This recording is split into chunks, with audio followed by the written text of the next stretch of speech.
the beginning about attitude to Scargill, which Mike answered really, but I mean, to me, Arthur Scargill is the greatest trade union leader in my lifetime, no question. And he's completely, unbending, and he was a fantastic speaker, and the young miners, they hero worshipped him. You saw him speak to them, it's incredible. And I think he's up there with people like Tom Mann, AJ Cook, Jim Larkins, and the best union leaders we've ever had in this country. And throughout the strike, we were 100% behind the miners in the SWP. I mean, the reason I joined was because the SWP were the people that could explain what the problems were with the strike that I've talked about, but also they were the most active ones in collecting the money, whereas the rest of them have to talk the talk and not walk the walk. So we, I think we were really, I think we had played a great role in that. That's why I'm still here today, really.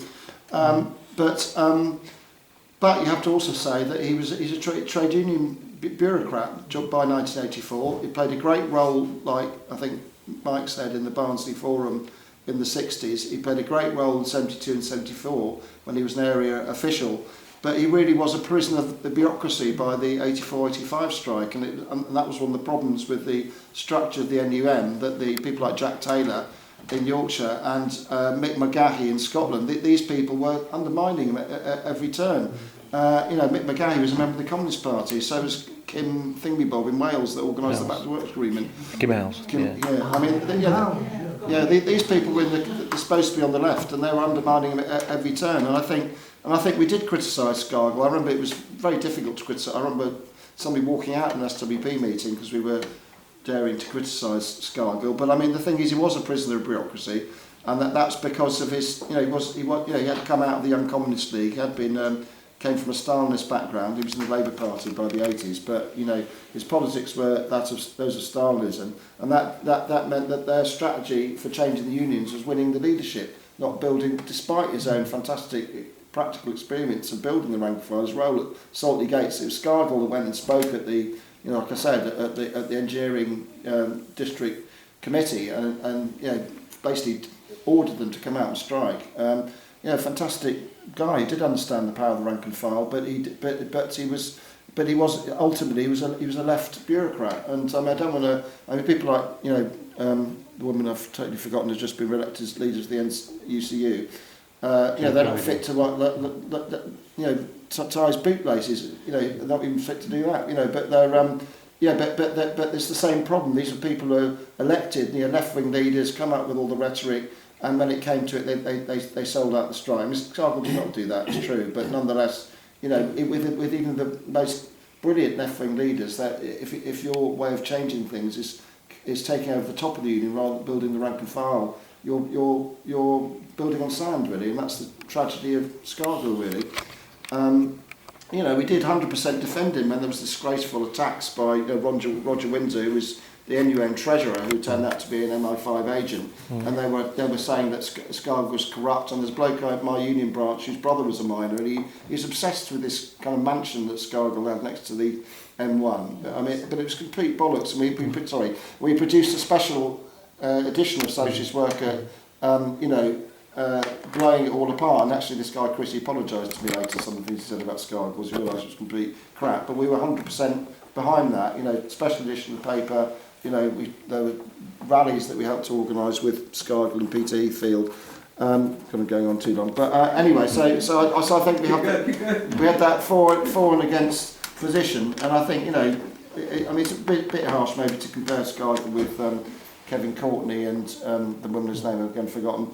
But because he was 10 times head and shoulders above them, but nonetheless he still had the same weaknesses, and that's why I think Danny said that's why it's so crucial to build rank and file organisation. I mean, the 72 and the 74 strikes, as comrades have said, they were victorious because there was the rank and file organisation. The miners went out, they picketed the power stations. I think the business with the NUR banner, that was in 72 actually, but anyway, when they hung the banner over the bridge and the coal train stopped.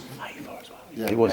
Sorry to be pedantic. But anyway, that encapsulates the difference between 72 and 74 and 84, 85. And you know, I mean, the president of the I mean, to illustrate the point about Scargill, the president of the NUM in 1972 was Joe Gormley, who was later revealed was in the pay of MI5. He was MI5 relying on him to kind of grass up militant trade unionism. But despite the fact they were led by somebody who's a total traitor at every level, they still stuffed the Tories twice. So because they were able to appeal to rank and file workers, coal did not move. You know, coal they you know, and like Salty Gates I mentioned sometimes over. So that's the crucial difference. And but I think I think the other question was about the climate. Obviously, you know, coal and coke terrible for the environment.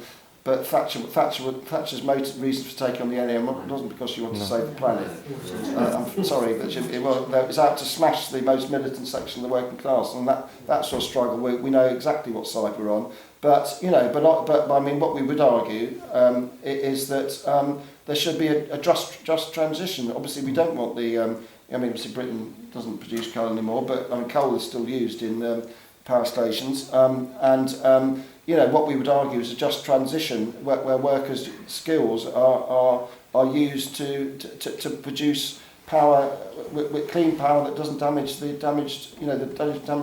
environment. It's quite possible to do that, and that's what should have happened with the mines. You know, some of them were becoming less productive, but rather than just smashing them over the head and reducing the villages to total poverty. I mean, I can't resist mentioning I went to Goldthorpe last year because we've got friends who live near there. That was the pit our union branch was twinned with, and it really is like Carthage after the end of the third Punic War. There's not a trace. There's no plaques. There's nothing. Where the pit, I only worked out where the pit was because my friend knew where it was, but there's literally not a trace, you know, and it's the same, you know, the whole area, you know, and they've really, this was about class warfare, not about protecting the environment, and, you know, I think just transition is very important. That's what we argue for now, in terms of industries that are still around today, which are damaging the environment, that we think that we argue for a just transition of workers using their skills and using them, you know, like, you know, workers that produce armaments, that those same skills can be used to produce, you know, solar panels and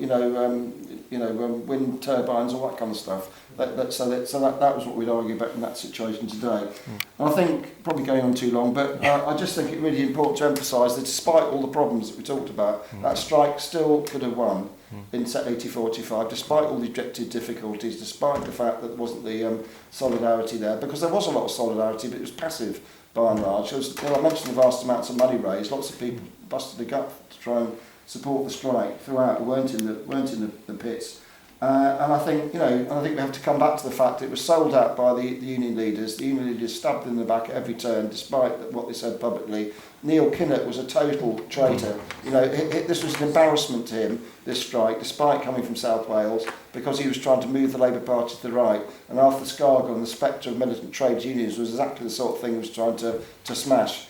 So I think he went to one picket line during the whole year of the strike, and like I said, he was behind this treacherous the mine's got to have a ballot argument. And I think politics is important as well in terms of explaining the difference between the early 70s and the 80s, because you know, I mean, I think the reason why the 70s fantastic victories, but we ended up with a Labour government that shafted the working class again.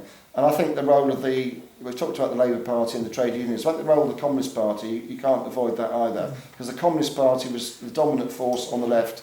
It was still a big force in the unions in the 70s, and their politics was, let's take over the leadership of the unions, let's get a Labour government in. That was, you know, that was a disaster, and that's what you know, one of the objective factors that led to this defeat of the miners. And like I mentioned, there was still plenty of NUM officials that were in the CP during the strike who played a very treacherous role. So I think and we did have a small number of SWP members in the pits. I mean, anybody that's seen the film The Enemy Within would have seen some of them talking, and we had comrades in Silverwood, one of the crucial pits in South Yorkshire, so we did have a bit of an influence on the, you know, very modest one, but we did have some effect on what went on. But you know, if we'd had, you know, 1,000, if it had the numbers that the CP had, even by that point, we could have really made a massive difference. So I think building rank and file movement is crucial, and One last thing, sorry.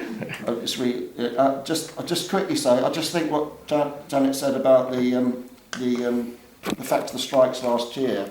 I think a lot of those strikes did win pay rises. Okay, they were rubbish. They were below inflation, but a lot of people involved in that would think, you know, I mean, Chris is better qualified to say this than me, but some of them would think, well, we had some strike action and we won a pay rise, which we wouldn't have got without going on strike. For us as revolutionaries, okay, there were pay cuts in real terms, but a lot of people will think, I've been on strike the first time, I've been on a picket line and we won something. So I think we should be careful about being too negative, although there's lots of negative things to say. So I think that's important to say as well. But the crucial thing is we need a bigger revolutionary party. That could have made a real difference in 84, 85, I think, inside the pits and outside.